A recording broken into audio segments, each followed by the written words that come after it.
사순절 말씀 묵상 28번째 시간입니다.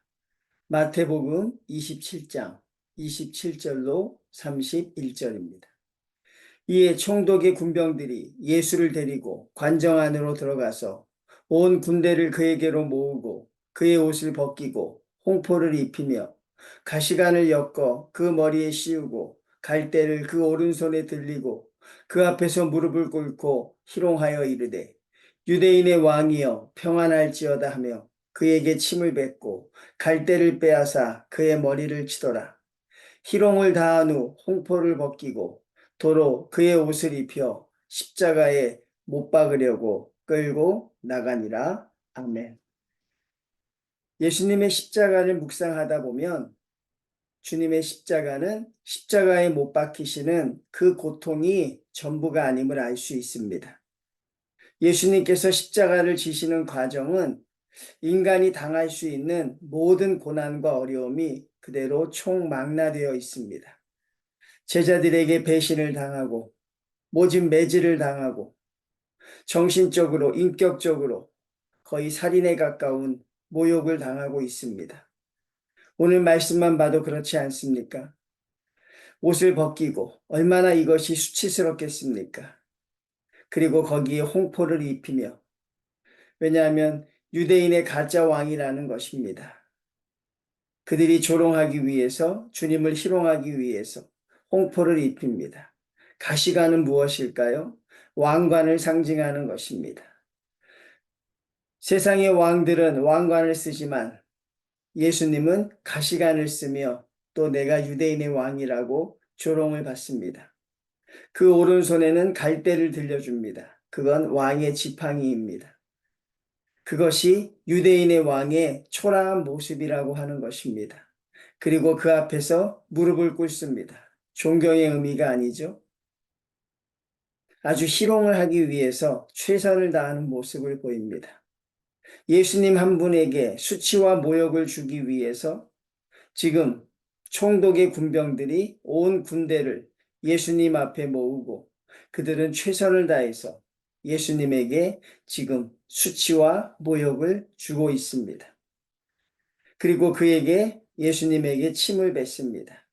그리고 갈대를 빼앗아 가시관을 쓰고 계신 예수님의 머리를 그들이 칩니다. 아마 그 가시가 머리에 박혀서 예수님의 얼굴은 또 피로 물드셨을 수도 있을 것입니다. 그리고 다시 홍포를 벗기고 다시 수치스러운 상태에서 예수님을 십자가에 못 박으려고 끌고 나가는 것이 오늘의 본문 내용입니다. 글로만 읽어도 참 가슴이 떨리고 마음이 너무나도 아픕니다.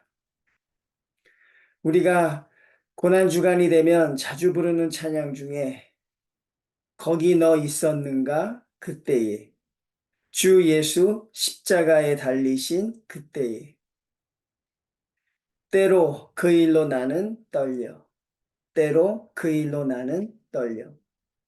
정말 떨린다는 표현으로밖에 우리가 표현할 수 없습니다. 어떻게 이렇게까지 주님이 수치와 모욕을 당할 수 있을까? 오늘 여기 등장하는 로마 군인들을 봅니다. 그들은 이렇게까지 할 필요는 없었다고 생각합니다. 그들이 예수님과 무슨 관계가 있었길래 이렇게까지 그들이 잔혹하게 주님에게 수치와 모욕을 줄까요? 로마 군인들도 오늘 너무 과몰입하고 또 그들이 너무 과장되게 행동하는 것처럼 보입니다. 결국 그들은 지금 사단의 수족이 되어 행하고 있는 것이죠. 하나님 앞에 사로잡히지 못하면 성도님들 이런 모습을 보입니다. 우리가 은혜와 말씀에 사로잡히지 않으면 이런 광기적인 행동을 하게 된다는 것입니다. 이렇게까지 할 필요는 없었을 터인데 이들은 예수님 한 분을 수치와 모욕을 주기 위해 정말 최선을 다해서 이렇게 광기 어린 행동을 하는 것을 보면 우리도 세상에 사로잡히고 우리도 악한 영에 우리가 유혹을 당하게 되면 우리도 이렇게 그런 광기적인 모습을 보일 수밖에 없음을 깨닫고 언제나 말씀 안에 있는 것, 주님 앞에 우리가 순종하며 사는 것이 얼마나 귀한 삶인지 우리가 다시 한번 깨닫게 됩니다. 사랑하는 성도님들, 이런 예수님이 고난을 당하고 있습니다. 그리고 주님이 십자가에서 돌아가시면서 우리에게 하시는 말씀은 우리도 죽으라는 것입니다. 내가 그리스도와 함께 십자가에 못 박혔나니. 주님의 십자가의 참된 의미는 그 십자가에 내가 같이 못 박혀야 한다는 것입니다. 이 십자가의 고통이 얼마나 끔찍합니까? 얼마나 우리가 가슴이 아픕니까? 그런데 우리가 주님의 십자가에 같이 못 박히지 않으면 두 번, 세 번 주님을 십자가에 못 박는 성도와 무엇이 다를 수 있습니까? 어떻게 우리가 이 사람들을 욕할 수 있습니까? 우리도 결국 십자가에 주님과 같이 못 박히지 못한다면 그 십자가와 우리가 무슨 상관이 있습니까? 그저 눈물 흘리는 것으로, 그저 가슴 아파하는 것으로, 그저 애통하는 것으로, 그렇게 우리가 고난주간을 여러분이 사순절 기간을 그냥 넘어가려고 해서는 안 되는 것입니다. 사순절의 진정한 의미는 눈물이 아니라 결심입니다. 사순절의 진정한 의미는 애통함이 아니라 하나님께 나아감입니다. 못 나갔던, 죽지 못했던, 여전히 살아있는 우리가 십자가에 못 박히는 것이 우리가 사순절을 지내는 성도의 완성이지, 이런 것을 보며 가슴 아파하고 눈물 흘리고 그런 것으로 사순절의 모든 것을 다했다고 하면 안 되는 것입니다. 우리가 죽지 않으면 예수님이 십자가에 또 못 박히는 것이고, 그러면 주님을 십자가에 못 박았던 이 군인들과 무엇이 다를 수 있습니까? 그들과 별반 다르지 않다는 것입니다. 또 한 가지 말씀드리고 싶은 것은 주님의 고난에 고개를 돌리지 말라는 것입니다. 너무 괴로워서 보지 못하겠다. 너무 참혹해서 내가 볼 수 없다. 그렇게 하시면 안 됩니다.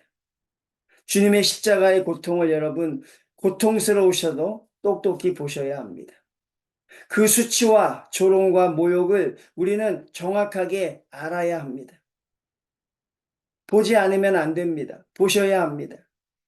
그래야 주님이 나를 위해서 십자가에서 고통을 당하셨던 것이 정말 가슴에 아픔으로 다가옵니다. 너무너무나도 감사한 것이죠. 주님, 우리가 무엇이라고 그렇게까지 하셨습니까?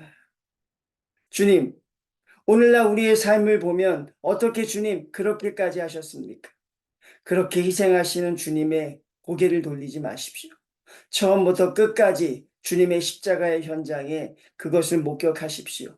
그리고 얼마나 주님이 우리를 사랑하셨는지, 그 십자가의 고통이 얼마나 처절했는지, 우리가 앞으로 묵상하게 될 십자가에서의 주님이 죽음에 이르기까지 얼마나 고통스러운 순간이셨는지, 나의 하나님 어찌하여 나를 버리시나이까? 그렇게 하늘을 향해 외칠 만큼 얼마나 고통스러우셨는지 우린 여러분 그 소리를 외면하면 안 됩니다. 그 소리를 들어야 우리가 같이 십자가에 못 박힐 수 있습니다.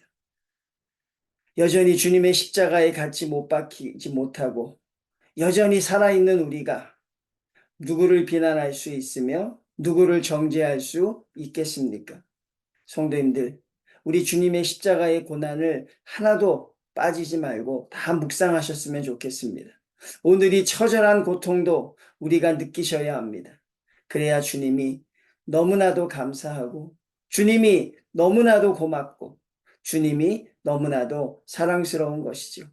그리고 그 주님을 위해서 우리가 주님을 위해서 이제는 일어서야 하는 것이고 여전히 결단 내리지 못하고 있는 우리에게 결단을 내릴 수 있는 주님의 사랑을 우리가 깨달을 수 있는 것입니다. 말로 표현할 수 없는 희롱과 정말 상상할 수 없는 폭력, 주님은 그것을 묵묵히 지고 계십니다. 감당할 수 없는 고난 속에서 우리는 과연 주님을 위해서 무엇을 하고 있는가? 우리는 과연 주님을 위해서 지금 무엇을 하고 있는가? 돌아보시는 귀한 성도들 되시기를 주님의 이름으로 축원을 드립니다.